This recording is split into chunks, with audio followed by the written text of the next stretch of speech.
दोस्तों, एक बेहद गरीब परिवार होता है लेकिन खुशहाल परिवार होता है। इस परिवार के अंदर 3 सदस्य रहते हैं, एक पति पत्नी और बेटी। सब कुछ ठीक ठाक चल रहा था, लेकिन सन 2020 की यह बात है। अचानक ही पति बीमार हो जाता है और बीमार होने के बाद उसकी मौत हो जाती है। जैसे ही उसकी मौत होती है, उसके बाद इस परिवार पर दुखों का पहाड़ टूट जाता है। अब वो महिला सोचने पर मजबूर हो जाती है कि वह अपना और अपनी बेटी का कैसे खर्चा उठाएगी। गांव में कुछ काम नहीं मिल रहा था, इसलिए उसने सोचा कि क्यों ना शहर निकल जाए। वो शहर जब जाती है तो बेटी को छोड़कर जाती है। कहती है कि बेटी, तुम्हें गांव में रहकर अच्छे से पढ़ाई करनी है। बेटी पढ़ने में ठीक ठाक होती है। वो कहती है कि कभी भी किसी गलत चीज़ के आसपास भी मत जाना, और पड़ोस वालों से भी यह कह के जाती है कि मेरी बेटी का ख्याल रखना। जब माँ शहर चली जाती है खाने कमाने के लिए, जब बीच बीच में लौटकर आया करती थी, तो अपनी बेटी को पूरी ईमानदारी से ख्याल रख रही थी। सब कुछ जिंदगी में ठीक चल रहा था, लेकिन एक दिन उसने अपनी बेटी को देखा तो बेटी की तबीयत ज़्यादा खराब हो जाती है। वह नज़दीकी हॉस्पिटल जब लेके जाती है तो पता चलता है उसकी बेटी लगभग 7 महीने की गर्भवती हो चुकी है। अपनी बेटी से प्यार से पूछती है कि बेटी, आखिर हुआ क्या तुम्हें? तो मैंने इतने प्यार से समझाया था, बुझाया था, तुम यह सब क्या कर बैठी? जब बेटी ने अपनी माँ को कहानी सुनाई तो उसकी माँ का भी रो रो कर बुरा हाल हो जाता है। दरअसल पहली बार तो वो बहुत गरीब, दूसरी बार वो नीची जात के लोग थे और गांव में कुछ दबंग जात के लोग रहते हैं जो उसके बेटी का हाल करते हैं। वह वाकई में बहुत भयानक होता है। इसके बाद यह कहानी अखबारों के माध्यम से लोगों तक पहुंचती है, प्रशासन तक पहुंचती है, और प्रशासन ने इस मामले को गंभीरता से ले लिया, और उन आरोपियों को जब पकड़ा जाता है तब जाकर यह कहानी लोगों के सामने आती है। आज की इस कहानी के माध्यम से जानने की कोशिश करेंगे कि क्या हुआ था उस बेटी के साथ और क्या उसने दर्द सहन किया था। दोस्तों, वीडियो में आगे बढ़ने से पहले आपसे रिक्वेस्ट है, अगर आप मेरे चैनल पर नए हैं, वीडियो को लाइक करिएगा, शेयर करिएगा और चैनल को ज़रूर सब्सक्राइब कर दीजिएगा ताकि हमारा हौसला बढ़ता रहे। और दोस्तों, मैं कोशिश करता रहूँगा कि आप लोगों के बीच में अच्छी अच्छी घटनाएं, नई नई जानकारी लाता रहूँ, और यह तभी संभव होगा जब आप लोग मेरा साथ देंगे, मुझे सपोर्ट करेंगे। तो दोस्तों, आज की जो सच्ची घटना है, आंध्र प्रदेश का एक ज़िला है सत्यसाई जिले की यह सच्ची घटना है। बात कर रहा हूँ साल सन 2023 की। यह बात है कक्षा 8 में पढ़ने वाली एक लड़की जो अपने ही एक दोस्त के साथ बैठी हुई थी जो उसकी क्लास में पढ़ता था। उसके साथ बैठकर वह बातचीत कर रही थी, और बातचीत के सिलसिला कब किसी ने अपने मोबाइल में फ़ोटो में रिकॉर्ड कर लिया, और रिकॉर्डिंग करने के बाद उसने उस फ़ोटो को उस दिन, लेकिन जब एक दिन बीत जाते हैं तब वो अपने एक दोस्त के साथ आता है, उस लड़की के पास जाता है और जाकर वो फ़ोटो दिखाता है। कहता है कि देखो फ़ोटो, इन्हें इंस्टाग्राम पे ये डालूंगा, इन्हें फेसबुक पर अपलोड करूंगा, तुम्हारे माँ को दिखाऊंगा, तुम्हारे परिवार के बाकी लोगों को भी दिखाऊंगा, गांव के लोगों को भी फ़ोटो को दिखाऊंगा। जैसे ही उन फ़ोटो को दिखाने की बात आती है, वो लड़की डर जाती है, समझ नहीं पाती है कि आखिर करे तो क्या करे। वह रोने लगती है, गिड़गिड़ाने लगती है, कहती है कि मेरे पापा नहीं है, मेरी माँ ही मेरा सब देखभाल करती है। अगर मेरी माँ को यह बात पता चलेगी तो उन्हें बुरा लगेगा। हाथ जोड़ते हुए, रोते हुए, गिड़गिड़ाते हुए काफ़ी अपील करती है, लेकिन उसकी अपील सामने वाले के काम कुछ नहीं आती है। आखिरकार वो पूछती है कि मुझे क्या करना होगा। तभी वह दोनों लड़के कहते हैं कि हमें तुम्हारे साथ वक्त बिताना है, और जब वक्त बिताया जाता है तो दोनों लड़के उस लड़की के साथ सामूहिक बलात्कार करते हैं। जब वो बलात्कार हो रहा था तब उस बच्ची को वो वीडियो रिकॉर्ड किया जा रहा था। अभी तक वो सिर्फ पास में बैठे हुए फ़ोटो खींचे गए थे। उन फ़ोटो से कहानी आगे बढ़ जाती है, और पूरे घटना का जो भी होता है, वह दोनों लड़के सामूहिक बलात्कार जब कर रहे थे तो उसके साथ एक पिक्चर, एक वीडियो को रिकॉर्ड कर रहे थे। रिकॉर्ड करने के बाद अपने पास संभाल कर रख लेते हैं, अब उसका आधार बना लेते हैं। वह लड़की जब विद्यालय आती थी तभी मौका पाते थे, और मौका पाने के बाद उस लड़के के साथ गंदा काम और घिनौना काम करते थे। ऐसे ही करते चले जाते हैं। पहली बार 2 लड़के, उसके बाद 3 लड़के हो जाते हैं, 4 लड़के हो जाते हैं, 5 हो जाते हैं। संख्या लगातार बढ़ रही थी। दिन भी लगातार बढ़ रहे थे क्योंकि उस लड़की के पिता नहीं थे और उसकी माँ गांव से बाहर दूर शहर कमाने के लिए गई हुई थी। बीच बीच में माँ आती थी, बेटी के लिए कुछ खाने पीने का इंतजाम करती थी और उसके बाद फिर वह वापस अपने शहर चली जाया करती थी। कोई नहीं जानता था कि बेटी किस दुख, किस तकलीफ, किस दर्द से जा रही है, बीत रही है। आखिरकार वो वक्त आगे बढ़ने लगता है और जो उस लड़की के साथ गंदा और घिनौना कृत्य कर रहे थे उनकी भी संख्या लगातार बढ़नी शुरू हो जाती है। 6 से 8 हो जाते हैं, 8 से 10 हो जाते हैं, 10 से 12 हो जाते हैं।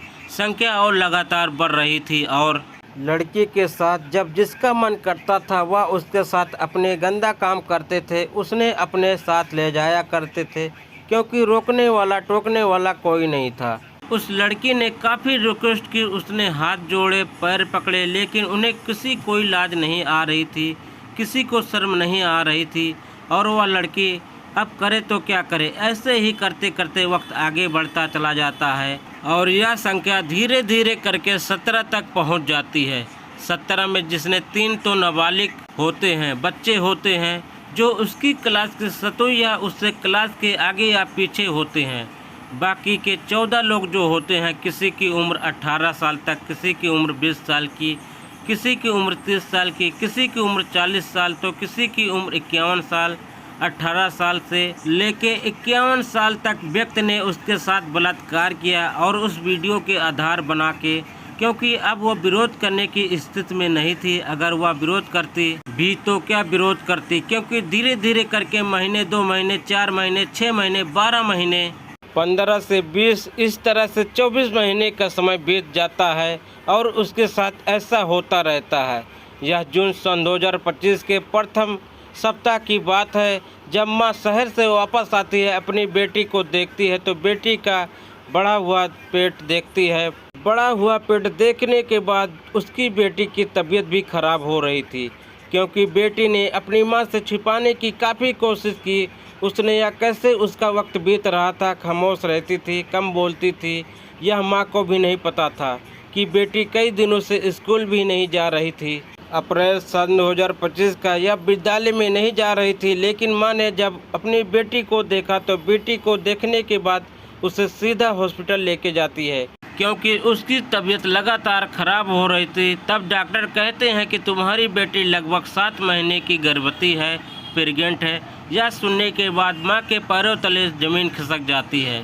माँ यह सोचने पर मजबूर हो जाती है। माँ कहती है कि बेटा, मेरी परवरिश में ऐसी कौन सी कमी रह गई थी जो तुमने यह सब काम किया। बेटी बताने के लिए तैयार हो जाती है। आखिरकार उसके साथ क्या होता है, जब अपनी माँ को पूरी कहानी सुनाती है तो माँ को यकीन नहीं हो रहा था। तभी माँ ने यह बीड़ा उठाया कि अब चाहे कुछ भी हो जाए वो अपनी बेटी को इंसाफ दिलाकर ही मानेगी। लेकिन जैसे ही वह थाने जाने की बात करती है तभी कुछ गांव के लोग उसको घेर लेते हैं। उस महिला से कहते हैं, तुम तो जानती हो 17 आरोपियों में से 1-2 ऐसे भी हैं जो तुम्हारी कास्ट के हैं। एक काम करो, उनसे तुम्हारी बेटी की शादी करवा देंगे, किसी में, दोनों, तीनों में से जिससे भी तुम पसंद कर लोगी। बाकी के जितने भी ऊंची जात के लोग हैं इनमें से आप जितना चाहो उतने पैसे की बात कर सकती हो। पैसे भी तुम्हारे पास आ जाएगा, तुम बाहर, तुम्हें कमाने की ज़रूरत भी नहीं पड़ेगी। जब इस तरह की बात माँ को समझाई जाती है तो माँ सोचने पर मजबूर हो जाती है कि कितने गंदे लोग हैं। यह बेटी के साथ 2 साल तक ऐसे ही गंदा काम कर रहे थे, घिनौना काम कर रहे थे और जब बात कार्रवाई की आई तो पैसे की बात करने लगे। सीधा माँ जाती है 9 जून सन 2025 को नज़दीकी पुलिस स्टेशन में और जाने के बाद पूरी कहानी बयां करती है।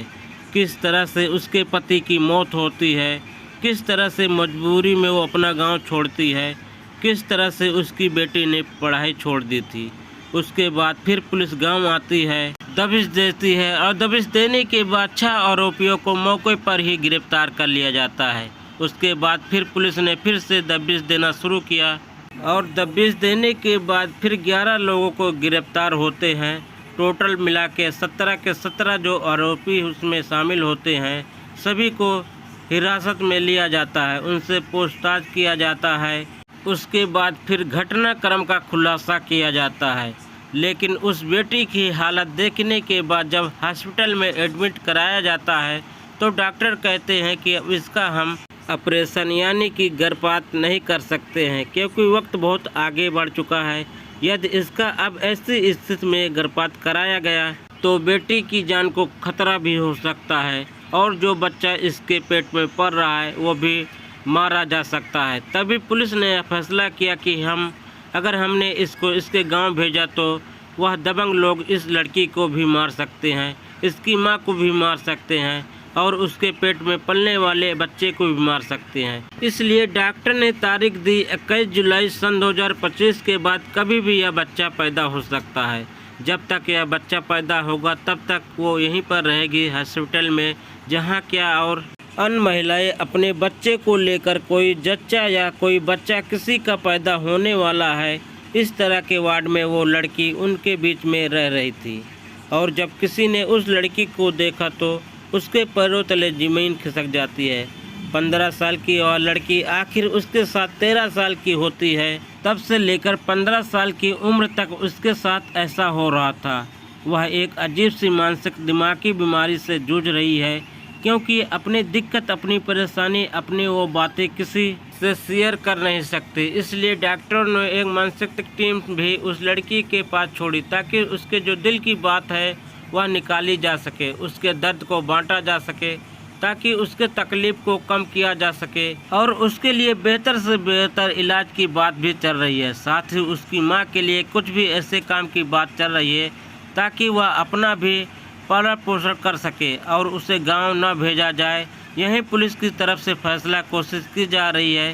साथ ही उन आरोपियों को गिरफ्तार करके जेल तो भेजा दिया, लेकिन हैरान करने की बात यह भी है कि लड़की अप्रैल सन 2025 को जब विद्यालय नहीं जा रही थी तो इसी बात को लेकर पुलिस और प्रशासन के अधिकारियों ने यह सवाल बड़ा किया कि आखिरकार स्कूल वालों ने इस लड़की के बारे में जानने की कोशिश क्यों नहीं की, यह विद्यालय क्यों नहीं आ रही है, जबकि 10वीं क्लास की जो होती है वह किसी भी छात्र और छात्रा के लिए इम्पोर्टेंट होती है। यह लड़की 10वीं भी क्लास में फिलहाल पढ़ रही है और 10वीं क्लास में पढ़ते हुए अगर पढ़ाई छोड़ देती है तो जब किसी टीचर ने इसके बारे में जानकारी नहीं जुटाई तब प्रशासनिक अधिकारियों ने उन पर शिक्षकों को भी जांच के घेरे में शामिल कर लिया। साथ ही गांव की जो आशा होती है, आशा को भी उस जांच के घेरे में शामिल कर लिया। इस घटना से जुड़े हुए जो भी अपराधी हैं उन्हें किसी भी कीमत पर बख्शा ना जाए, ऐसा पुलिस की कोशिश है। हालांकि एक तरह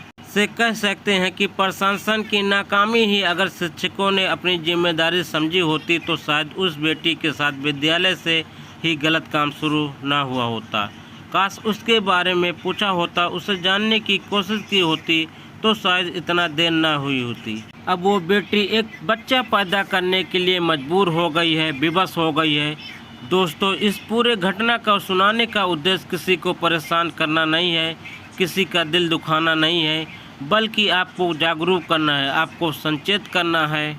जिस तरह से इस लड़की के साथ होता है, ऐसे न जाने कितने किस्से कहानी गांव-गांव में अपने को देखने को मिल सकते हैं, महसूस करने को मिल सकते हैं। कितने ही ऐसे बच्चे होंगे जिनकी माँ नहीं होंगे, कितने बच्चे होंगे जिनके बाप नहीं होंगे, कितने ही ऐसे बच्चे होंगे जिनके माँ और बाप दोनों ही नहीं होंगे, और कितने ही ऐसे दरिंदे होंगे जो इनका फ़ायदा उठाने की तमाम कोशिश करते रहते होंगे। यदि आपके पास ऐसा ही किसी बालक के साथ हो रहा है, हो या होने वाला हो सकता है हो, तो कम से कम सतर्क रहे, संचेत रहे और गोपनीय रूप से पुलिस प्रशासन को ही खबर दें ताकि उस बच्चे के साथ होने वाले अपराध से बचा जा सके। दोस्तों, यह कहानी कैसी लगी आपको हमें कमेंट बॉक्स में ज़रूर बताइएगा।